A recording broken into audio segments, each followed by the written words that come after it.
So, I remember being good at math and chemistry nung nasa high school ako. And kapag pinagsama ko yung math tsaka chemistry equals chemical engineering. But it's a prank! My name is JP and you are listening to the Stopover Podcast, mga padip kwentuhan sa loob ng sasakyan. Alright, so everyone, this episode is for our dear high school students who are still thinking about ano nga ba yung program or kurso na itatake nila pagdating sa kolehiyo. Kasi naman imagine, 4, 5, or more than 5 years of your life, di ba? Gagamitin mo sa pag-aaral sa kolehiyo. So, it's really a big thing to think about ano nga ba yung kurso na kukuhanin mo.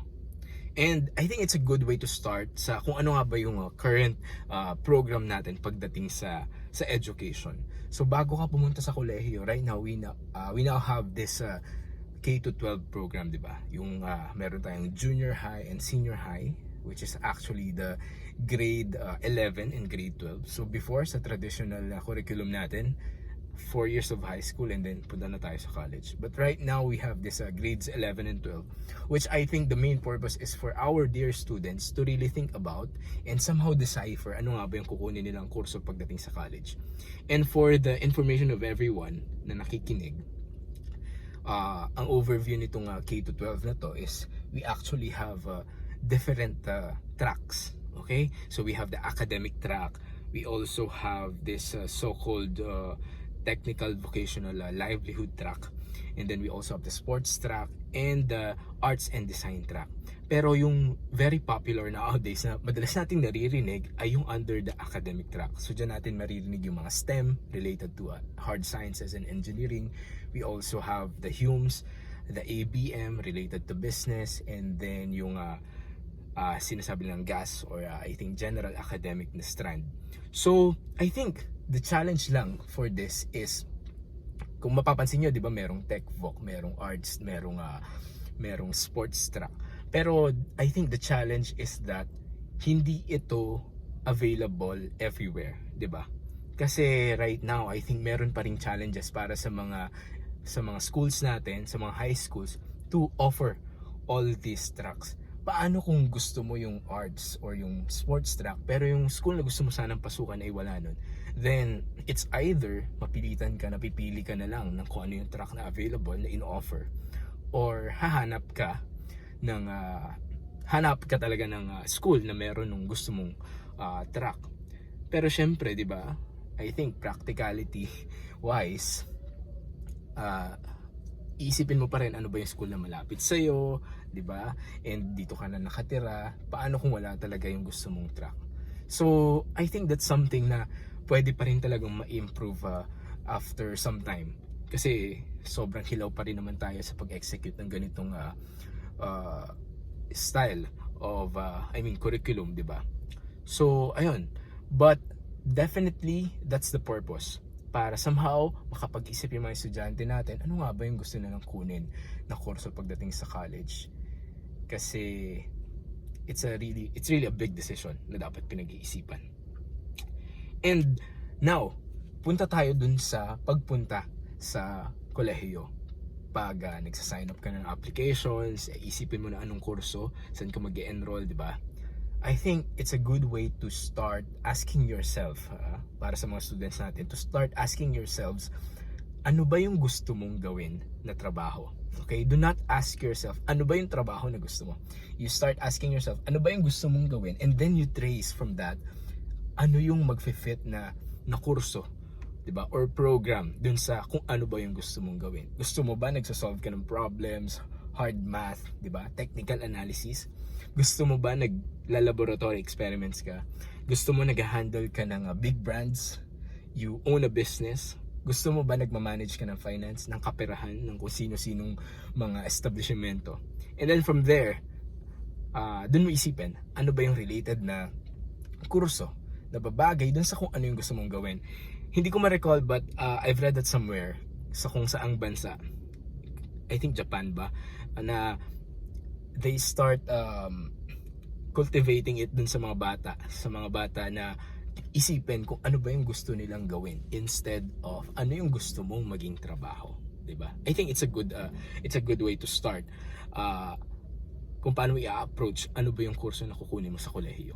And then second is don't feel any pressure dun sa mga taong nakapaligid sa'yo. First, definitely is your family, di ba?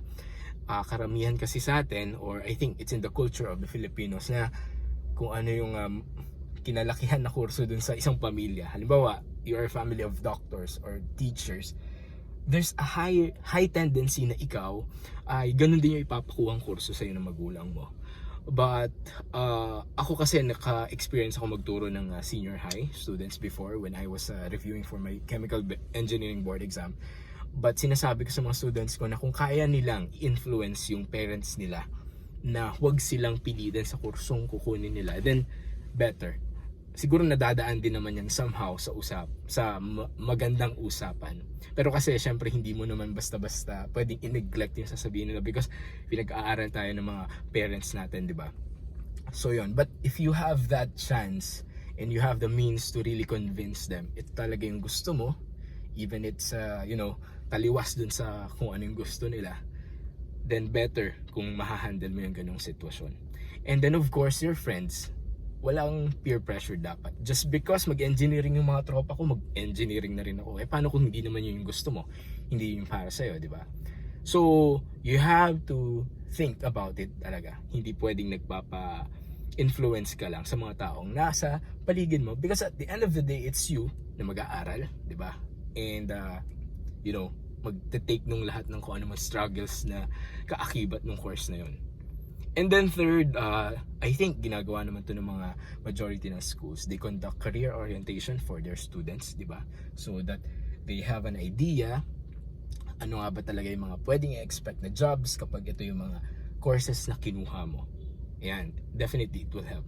But I suggest that you also do your own research because hindi naman lahat yan makakover sa mga career orientation. So, manood ka sa YouTube, search ka sa Google, di ba? Tignan mo ano ba yung mga mag-fit na course dun sa kung ano yung gusto mong maging nature or type of your work. And maybe last tip is you find a mentor, someone na nilulook up mo, or probably a teacher sa kung saan ka nag-graduate na school, o kaya naman someone na mas matanda sa iyo na nagwo-work na ngayon sa industry, and ask them ano kaya yung possible course na fit dito sa gusto kong maging trabaho, di ba? Let's say for example, one time nag-live ako sa TikTok and then there's this student, sabi niya gusto niya yung nature ng HRM because of the concept of pagluluto, and at the same time gusto niya daw ng hard science. So ang naisip ko na pwede niyang i-explore maybe is food technology, o di ba? But wala siyang idea about food technology. So yun. So if you can look for a mentor or someone na very comfortable ka to discuss what you really want, then I think that's a good opportunity para meron kang mahihinga ng advice. Alright, so ayun, so very straightforward the tips on how you can think about ano ba yung kursong kukuhanin mo pagdating sa college. Because yun nga, 4-5 years of your life is spend mo dyan, so definitely it's a lot of time, a lot of effort, a lot of resources na talagang di ba, kailangan ibuhos sa mga panahong iyon. So hindi siya basta-basta, kaya dapat pinag-iisipan mo rin siya.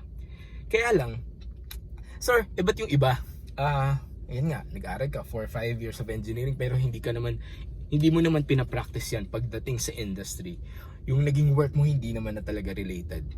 So nung college ako medyo firm believer ako na kung ano yung inaral mo dapat yun din yung trabaho mo. But yung perspective na yun nag-iba nung nagtatrabaho na ako. Because it's still a process, di ba? It's still a learning process. So kahit na makatapos ka na, makagraduate ka na, things happen. And naiba yung priorities mo, yung goals mo sa buhay, posibleng mabago, and you need to realign, di ba? Yung mga goals mo sa buhay. And if that happens, dapat kaya mo maging flexible. So, ayan, posibleng mangyari yun. And I don't think na may problema doon. It's okay, di ba? Kung eventually, yung maging work mo is hindi naman kung ano yung pinag-aralan mo talaga nung college. But I think dadating ka rin sa punto na yon. So for now, what you need to think about is ano ba yung kursong kukunin mo. And at the end of the day, ang importante dito is natuto ka, nag-aral ka, you learn the basics, and more than the subjects na matututunan mo, it's about character building, di ba? It's about how you handle different types of problems and challenges pagdating sa buhay. I think ayun yung isa sa key learnings talaga pag nasa kolehiyo ka na. Alright? So ayan, so if naguguluhan pa rin kayo, hopefully yung mga tips na yon makatulong talaga. Think about it, and of course, feel free to share it to your friends na maybe may mga same dilemma sa pagkuha or pagpili ng kurso na kukunin nila sa college. So that's it for today's episode of our podcast. Once again, you are listening to the Stopover Podcast, mga padip kwentuhan sa loob ng sasakyan. My name is JP, and see you on the next Stopover.